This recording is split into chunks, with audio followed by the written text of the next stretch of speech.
नसरापूर प्रकरणातील आरोपीचा विकृतपणा पुन्हा आला समोर। किरकोळ कारणासाठी पोलिसांनी अटक केल्याचा आरोपीकडून कोर्टात दावा। नसरापूर प्रकरणातील आरोपीला मृत्यूदंड देण्यासाठी प्रयत्न, मुख्यमंत्री फडणवीसांचं वक्तव्य। तर मुलीच्या वडिलांशी 2 वेळा संवाद साधल्याचंही फडणवीसांनी दिली माहिती। जोपर्यंत नराधमाला फाशीची शिक्षा होत नाही तोपर्यंत राजकारण्यांनी आमची भेट घेण्यासाठी येऊ नये, पीडित मुलीच्या वडिलांची संतप्त भावना।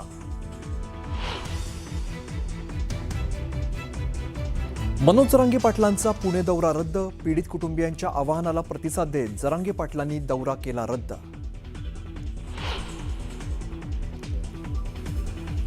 अहिल्यानगरमध्येही लव्ह जिहादचं प्रकरण समोर, लग्नानंतर धर्मांतर करण्यास भाग पाडल्याचा पीडित युवतीचा आरोप। समता पतसंस्थेच्या अडचणी आणखीन वाढण्याची शक्यता, संस्थापक काका कोयटेंना 10 मेपर्यंत चौकशीसाठी हजर राहण्याचे आदेश।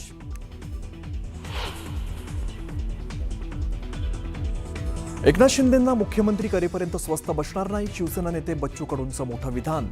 भगवा खांद्यावरती टाकलाय, आता शिंदे हेच मुख्यमंत्री हवेत, बच्चू कडूंच्या विधानाची चर्चा।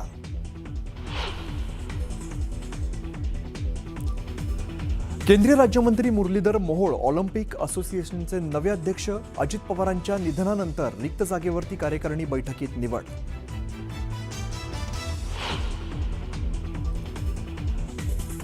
सलग सुट्ट्यांमुळे शिर्डीतील साई मंदिरात उसळली भाविकांची गर्दी, मंदिर परिसर भक्तांनी गेला फुलून, मंदिर प्रशासनाकडून चोख व्यवस्था।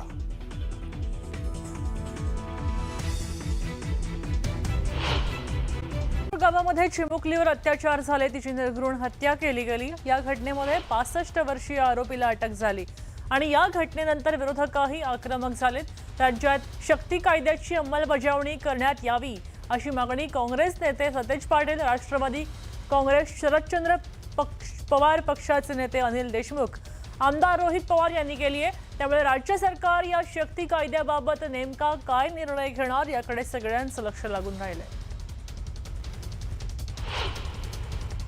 या शक्ती कायद्यामध्ये अशा पद्धतीचा जर महिलांवर किंवा लहान मुलींवर बलात्कार जर झाला तर या शक्ती कायद्यामध्ये 21 दिवसामध्ये त्या नराधमाला फाशी देण्याची तरतूद होती आणि सातत्याने आम्ही मागणी करतोय की विधानसभेने आणि विधान परिषदेने जो शक्ती कायदा मंजूर केला होता त्याची अंमलबजावणी महाराष्ट्रामध्ये लवकरात लवकर झाली पाहिजे, याच्यासाठी सातत्याने आम्ही आवाज उठवत आहे। आज जर शक्ती कायदा जर महाराष्ट्रामध्ये अस्तित्वात असता तर अशा पद्धतीची कोणत्या नरधमाची अशा पद्धतीची हिंमत झाली नसती।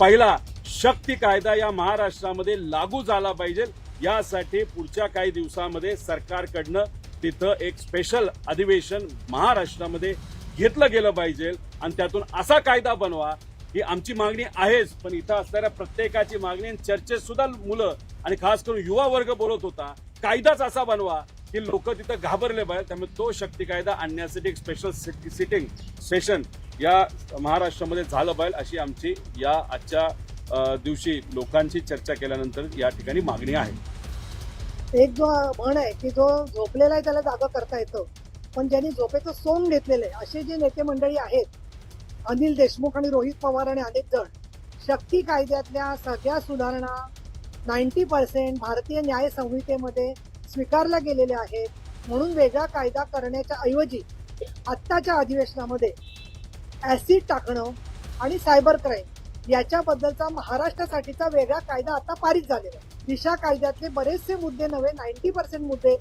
हे सगळेचे सगळे जर का भारतीय न्याय संहितेत आलेले आहे तर सातत्याने ही मागणी केली जाते। आणि याला कारण असं आहे की अनिल देशमुखांना स्वतःचं एक कृत्य लपवायचं आहे आणि ते म्हणजे पॅरोलवरती सरसकट लोकांना सोडून द्यायचा जो त्यांनी 19ला कोविडच्या नावाने निर्णय घेतला, नंतर परत न्यायालयाला सांगितलं आमच्याकडे जागा नाही। दरम्यान अजूनपर्यंत शक्ती कायद्याची अंमलबजावणी का केली नाही असा प्रश्न सामाजिक कार्यकर्त्या तृप्ती देसाई यांनी उपस्थित केलाय। पाहूया। मला मुख्यमंत्र्यांना आणि गृहमंत्र्यांना हेच सांगायचं आहे की शक्ती कायद्याची अंमलबजावणी तुम्ही का करत नाही? दरवेळी लोक रस्त्यावर उतरतात, दरवेळी आक्रमक होतात, मग मागणी होते की याच्यासाठी विशेष विशेष अधिवेशन बोलवा, शक्ती कायद्याची अंमलबजावणी करा, पण अजूनही केली जात नाही. यामध्ये अशा प्रकरणांमध्ये जे निकाल आहेत, जो आरोपी आहे त्यामध्ये सुप्रीम कोर्टापर्यंतचे निकाल 1 महिन्याच्या आत येऊन त्यांना फासावर लटकवणं गरजेचं आहे, तरच असे गुन्हे कमी होऊ शकतात. तर एकनाथ शिंदेंना पुन्हा मुख्यमंत्री केल्याशिवाय स्वस्थ बसणार नाही असा निर्धार बच्चू कडूंनी व्यक्त केला. त्याचं घडलंय असं की शिवसेनेमध्ये पक्षप्रवेश केला, त्यानंतर पुढच्या क्षणी बच्चू कडूंना विधान परिषदेची उमेदवारी दिली. त्यानंतर अमरावती शहरामध्ये दाखल झाल्यावर बच्चू कडूंचं जंगी स्वागत केलं गेलं आणि यावेळी त्यांनी एकनाथ शिंदेंना मुख्यमंत्री बनवणारच असा निर्धार बोलून दाखवला. जनतेनं पाळलं म्हणून नेत्याला स्वीकारलं आणि आयऱ्या गैऱ्या नेत्याला स्वीकारलं. एकनाथ शिंदे पुन्हा मुख्यमंत्री करेपर्यंत स्वस्थ बसणार नाही. हा भगवा आम्ही खांद्यावर टाकला, पण मुख्यमंत्री आम्हाला शिंदे साहेब पाहिजे. रात्री सुद्धा 2 वाजता दार उघडून उभा राहतं. युती शासनाचा प्रश्न आहे. आता बच्चू कडू युती शासनामध्ये आता विधान परिषदेवर गेले, पुढे बहुतेक मंत्री होतील. आता त्यांच्या सरकारमध्ये काय त्यांना करायचं आहे काय नाही तर ते स्वतः ठरवतील. आता त्यांचा युती शासन ठरवेल. तर बातमी आहे जळगावमधनं. इथं चामनळी गावात भीषण पाणी टंचाई निर्माण झाली आहे. जलजीवन मिशन योजनेला 3 वर्षांपूर्वी मंजुरी मिळाली, मात्र आजही ग्रामस्थांना पाण्यासाठी वणवण करावी लागते. योजना कागदावर आहे, वास्तवात पाईपलाईन आणि टाकीचं काम अपूर्णच आहे. धूळ खात पडू नये याचा मोठा फटका इथल्या महिलांना बसतोय. त्यांना पिण्याच्या पाण्यासाठी मैलोन मैल पायपीट करावी लागते. एवढंच नाही तर अस्वच्छ पाण्यामुळे गावातल्या वृद्ध आणि बालकांच्या आरोग्याचा प्रश्नही गंभीर झाला. वारंवार पाठपुरावा केला, मात्र प्रशासन केवळ आश्वासनं देतंय असा आरोप ग्रामस्थ करतायत.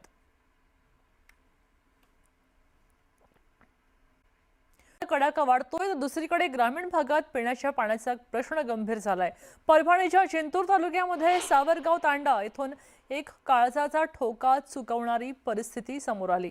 महिलांना या ठिकाणी पिण्याच्या पाण्यासाठी चक्क एका कोसळलेल्या आणि अत्यंत धोकादायक विहिरीत उतरावं लागतंय आणि पाणी उपसावं लागतंय.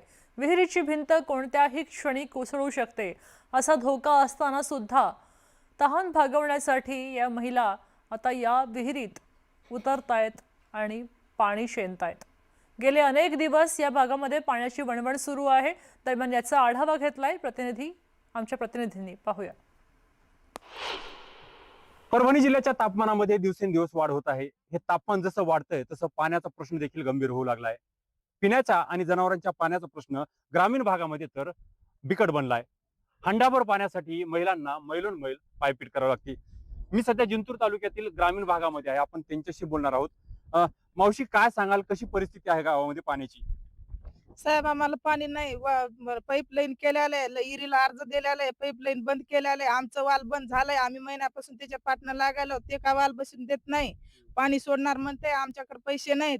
गरम शोकलीबाईला सांगा जाऊन जिंतूरला, त्याला पण सांगितलं. आम्ही गावात आलते तेव्हा ती म्हणली बसून टाकतो. आज महिना झाला आम्हाला पाणी नाही. ह्या इरीहून पाणी न्यावं लागतं, दिवसभर पियाला पाणी नाही.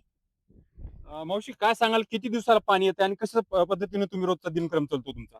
आम्हाला 15 दिवसात महिन्यात पाणी सोडतंय. पाणी सोडणार त्याला सांगायला जावं, ते म्हणते मला सांगू नका, तुम्ही सरपंचाला सांगा. मला काय सांगायला तुमची हे नाही.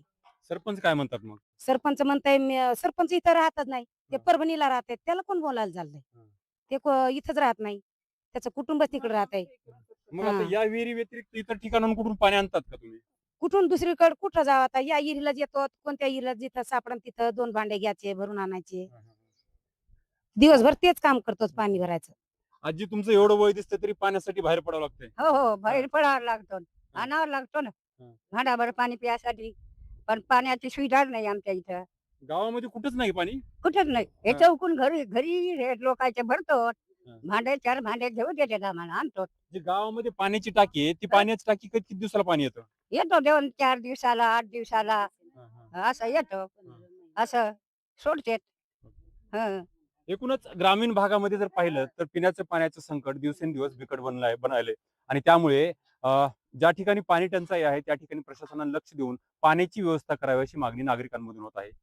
विशाल माने, न्यूज 18 मराठी, परभणी.